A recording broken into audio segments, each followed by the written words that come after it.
The gospel shapes your priorities. This is an important one. I think that more important than getting things done is deciding which things you should get done, right? This is the classic distinction between efficiency and effectiveness. Efficiency means doing the things quickly, doing them well. Effectiveness is making sure you're actually doing the right things. It's a question of priorities, right? And so a lot of times we struggle with this, right? One of the biggest tasks, I think, in being productive is finding the clarity to know what I should be working on. It's more a question of focus than it is efficiency. Should I choose option A, B, or C? Should I could work on this project, that project, or the other one, right? And so there's a lot of books that help with this. One of them that's really helpful is The One Thing, which talks about how to basically focus on the most important, highest leverage thing each day and gives you some tools for doing that. But as Christians, these decisions are actually made a bit easier for us. What I mean is priorities are sort of set in advance for us. We have our highest priorities already locked in off the bat. It's not arbitrary or subjective. You don't need to just rely on your own intuition to say, well, what are my biggest priorities? There's some guardrails in place right from the start because of the gospel.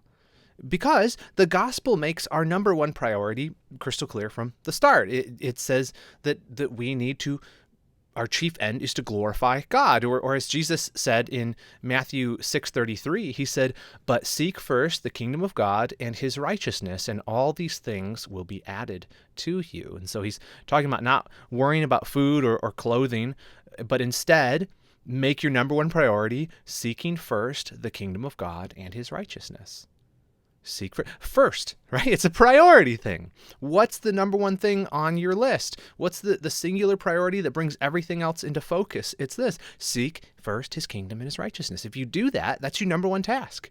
If you do that, everything else starts to fall in line behind it. Everything else becomes much clearer. And so if we put that at the top of our to-do list today and every day, we will find that the gospel really does start to shape the priorities of even the other stuff we're working on. We don't get so bent out of shape letting other things shape our priorities. So let me give you a contrast, right?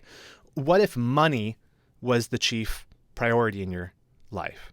What would happen then? Well, you would start to prioritize based on money.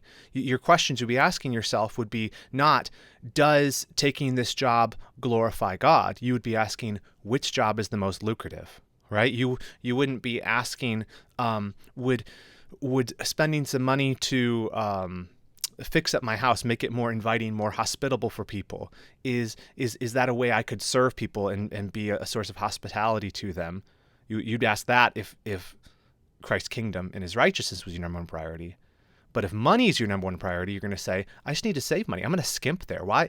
Look, who are these people? Why should I serve them? Right? What's at the top?